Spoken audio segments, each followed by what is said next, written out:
Hey there, it's Jen, and I'm here for Freckled Fawn to bring you another layout process video, and I'm using the June kit, which is super cute. You can see lots of fun stuff here. I have all of the pieces here, and I'm going to focus on the numbers actually for this layout about my daughter doing these silly little card tricks. I had the self-timer on while we were decorating the Christmas tree with lights. I'm not going to make this a Christmas story at all. The deck of cards that she has is pink, so I'm just going to go with that. And just talk about how she was pulling these funny faces and showing the cards to the camera as it was taking pictures instead of just decorating the tree because she thought she was being funny. So that's what this layout's going to be about. I'm going to go ahead and put you on fast forward so you can watch the process.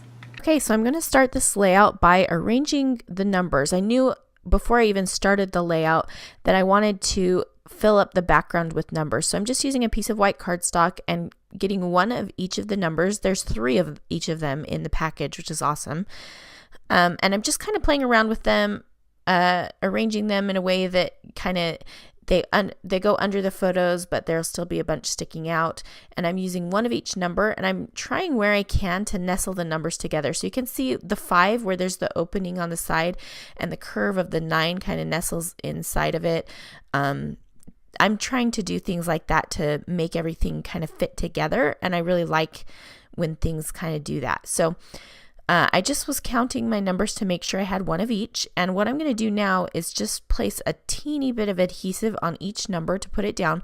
You can kind of see the adhesive through the number, so where I can, I'm placing the adhesive underneath the photo, but what I plan to do is stitch these numbers down. So I am just placing the smallest bit of adhesive just so it sticks. I don't want to put adhesive through my sewing machine, not too much anyway. So you can see I've got those stuck down. I'm switching out the thread in my sewing machine. I had black in there and I'm switching it out to white. I just keep my sewing machine on my desk so I can pull it over whenever I want to use it, and that helps me to use it a lot more often. So what I'm doing is I'm just stitching back and forth across each number a few times, and now what I'm doing is pulling the threads from the back. If you tug on the thread hanging on the back, it will pull the thread hanging on the front through, and you can just tape those down on the back so that you get a nice clean look on the front and it's nice and secure on the back. So that's what I'm doing there. And here you can see all of those numbers stitched down. It gives them a little bit of dimension, which I like because they're kind of flipped up in some spaces. I decided that I wanted my photos to lie side by side rather than on top of each other. So I'm just cutting off a little bit of unnecessary details from the photos. They're not really details. It's just more of the tree and more blank space so that I can fit them in closer proximity. And what I decided to do is I thought they needed just a little bit of definition, but I didn't want to take over the numbers by using cardstock or pattern paper or anything. And so I just grabbed a scrap of vellum and I'm placing it behind my photos. And you can see I kind of folded it in half underneath the photo, and that just gives it an extra little texture. And I like that. And that's something I learned from Missy Whitten. She does that a lot with tissue paper. So I did that for both photos, and now I'm going to think about what I want to do for my title. So I thought it would be nice, because I was trying to take pictures of us decorating the tree, to use this picture perfect little acrylic piece that came in the kit this month, and I accidentally broke that piece, but you can see when I place it back together, you can't even tell, so I'm not worried about that at all.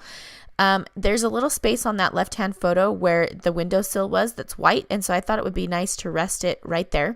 I am also thinking about, originally when I started this layout, I wanted the title to be something like Card Trick, or I don't know, something like that.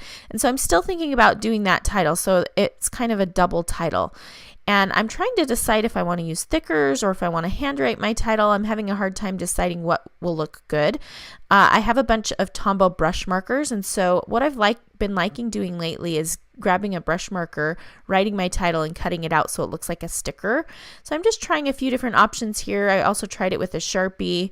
I tried script, and then I thought maybe because Picture Perfect isn't a script, I should do just a regular uppercase font or something.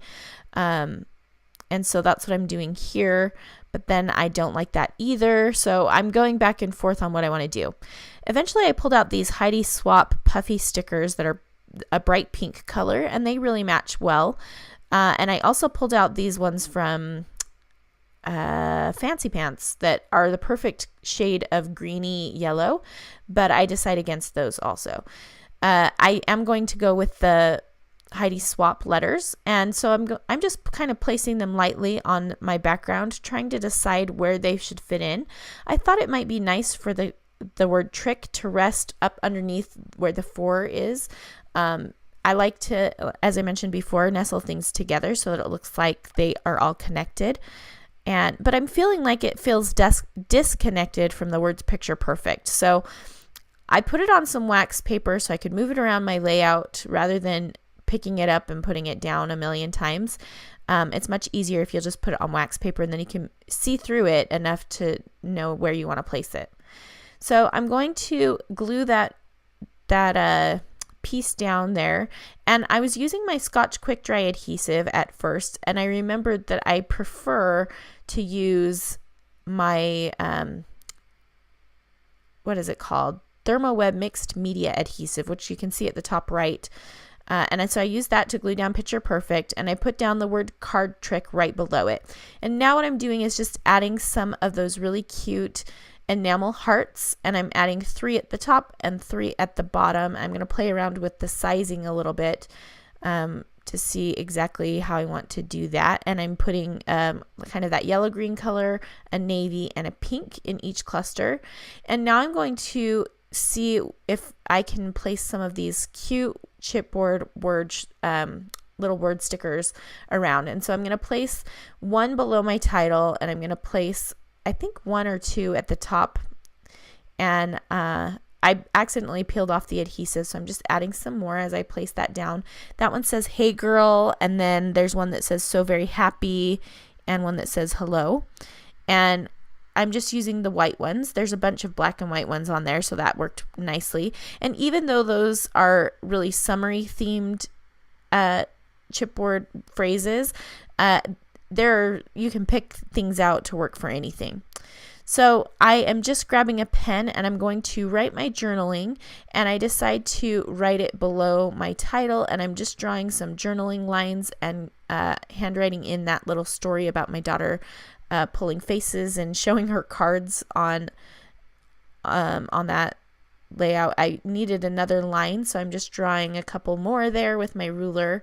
I don't always use my ruler to draw journaling lines, but I thought it worked. I should do it here. And then I'm just going to see what I might want to add for a few final touches. I'm going to put the date down. I'm using a bright pink, at least I think. I'm testing it first. Ink pad for that, and I'm just stamping it to the right of my journaling, and that kind of fills in that little space there. And then I'm going to take these washi stickers, and I'm going to use 3 of the arrows. And first I'm thinking about using some of the circles, but I'm going to use the arrows, and I am just placing them in 3 different spots on the layout. And I'm going to place one to the right here. I'm actually going to cut it down a little bit so it matches the other 2 a little bit more. And that is going to finish this one off. There's some still photos here. If you have any questions, leave me a comment. And you can check this out at freckledfawn.com/blog. Thanks so much for watching. We'll see you soon.